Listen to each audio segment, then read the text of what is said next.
Hello there, my name is Salil Pai.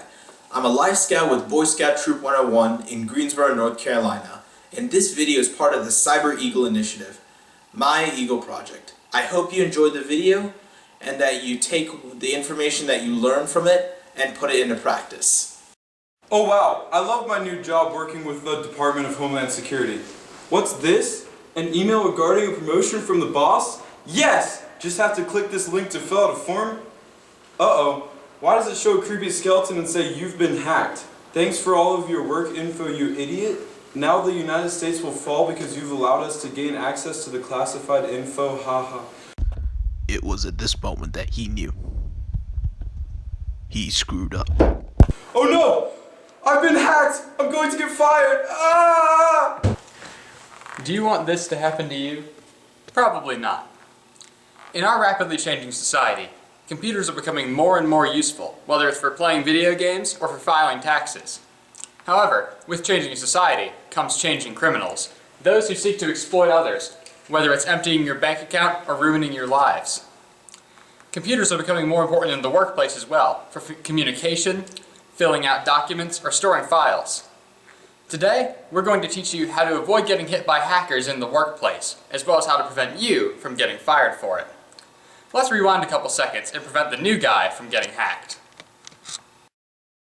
Just have to click this link to fill out a form. Stop! What the? What's the big deal? Look at that email address. Hacker41@ruinpeopleslives.net. Oh wow, that's not the boss's email.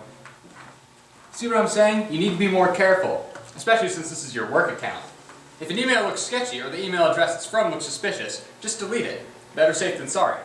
Also, if the email asks for some sort of information about you or any work that you're doing, just report it as spam and delete it. However, if it's from someone else in your workplace, follow up with them in person or over the phone to make sure that someone hasn't hijacked their account. Okay, you know your way around this stuff. What should I do? Always exercise caution. When using your computer or other information systems, if you are unsure or sense you may be doing something risky, seek help, whether it be your project leader, your boss, or your organization's security or IT department. If you're going to ask for help, make sure it's from someone you trust and someone who has clearance to know about your work, and always consult them in person. Okay, make friends in the IT department. What else? Know what you should send in an email or any other communication, and know what you shouldn't send. Know what you should and shouldn't work on. Know what you have security clearance for. When regarding emails, never send personal information with your work email, and never send work information with your personal email. Now, if you want to take things a step further, you can encrypt your browser and email. Isn't that already what I'm doing though? Not exactly. For encrypting a browser, you need a web proxy and some sort of VPN, virtual private network. You need to then enable these on the computer you will use the internet for, outside your home network, although they can be used in other cases. For more information, consult VPN and web proxy providers on how to install these and use them properly. Don't forget to ask your IT department or boss about how to do this as well when you do it. And encrypted emails? This is also tricky. I'd like to show you all of them, but that would take too long. So I'll show you one, and you'll need to consult other email providers and security experts about the rest.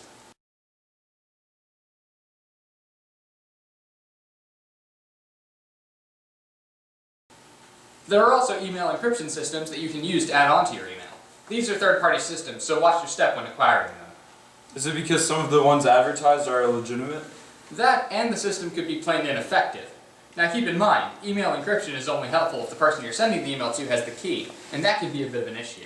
It's a good idea to talk to your boss and or project leader about the protocol for sending and receiving classified information, as in some cases, you can send the information through corporate networks without the use of the email.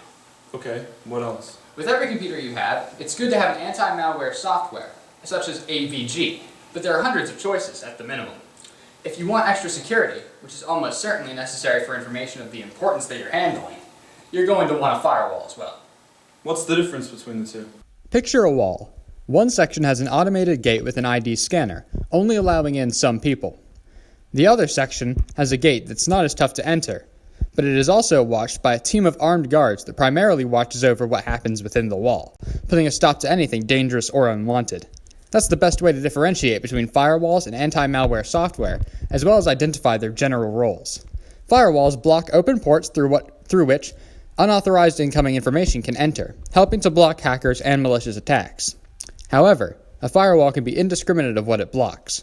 For this reason, it's often good to pair it with anti-malware software, so that if your computer gets infected with a virus or other malware, the malware will be detected and removed. It can also block some unauthorized entry of information. One such anti-malware software is Malwarebytes, although there are 100 that can be used.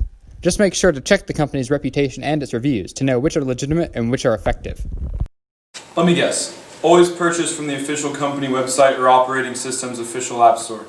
And always remember, customer service and tech support don't call you first. Look at you picking up knowledge. Don't forget to keep your apps and operating system softwares updated, as updates often include security fixes and make the system less vulnerable to infiltration and attacks by cybercriminals. Always get the update from the official company website or the official computer settings and set automatic updates if possible. Check every couple of weeks at a minimum. Right. What else is there? Know how to handle, control, store, transfer, and dispose of organizational work and information. I can't talk about this much more because this is at the organization's discretion. Usually it involves redundant storage with methods other than on a single drive or cloud. Consult your boss, project leader, security or IT department, etc. Again, consult them in person. Right. Anything else? Keep your accounts and any work-provided devices safe. Secure your accounts with strong passwords and passphrases, and don't let your work computer or phone get stolen. In workplaces or whenever you're using a work account or device, always log out before you leave it. In public spaces, stay with your belongings at all times, as this helps to minimize the risk. Oh, thank God I didn't leave that briefcase at McDonald's. What else? Just, in general, follow your organization's security procedures. For any work that you are doing, don't let anyone apart from yourself and maybe a few confidants have access, let alone know of its existence, especially if it's a corporate or government secret that isn't public. What sort of security procedures? First one, encryption. There are ways to encrypt documents to secure your connections further. Consult your IT department for instructions on encryption, depending on what software your organization uses, like Microsoft or Google. What about my work computer and account? This is another one where you consult the IT department. Use multi-factor authentication, strong passwords/passphrases, and other authentication capabilities provided by your organization. But what if my computer falls out of my briefcase into the ocean, and it'll be a month before I get a new one? How will I do my work? 1. You'll have a Dell rolling in the deep.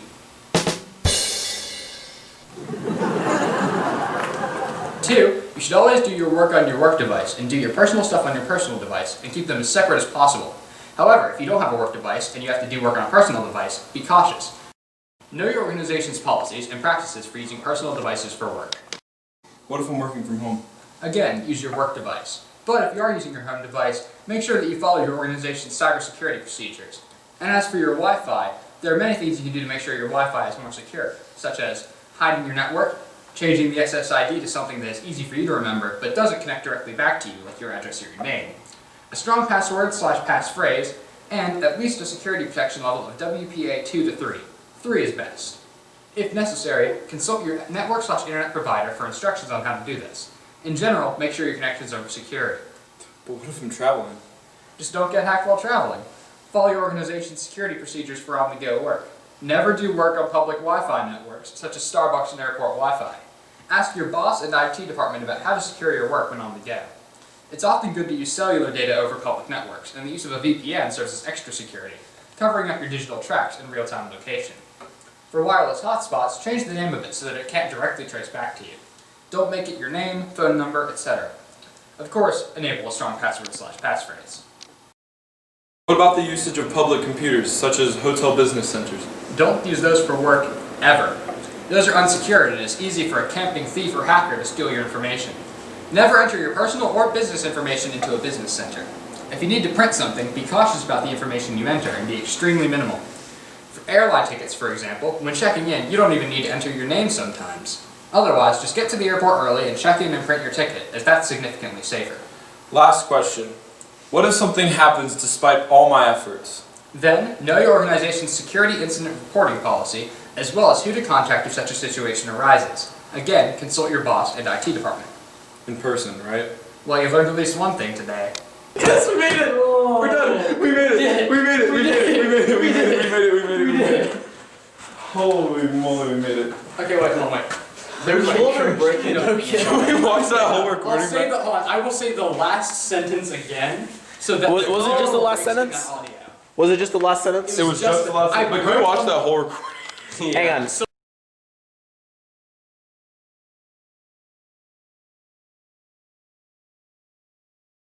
If you haven't already, Click right here to watch our video on cyber defense tips that anyone can use. Please make sure to like the video and share it with everyone you know. We want as many people as possible viewing these videos and learning something from them.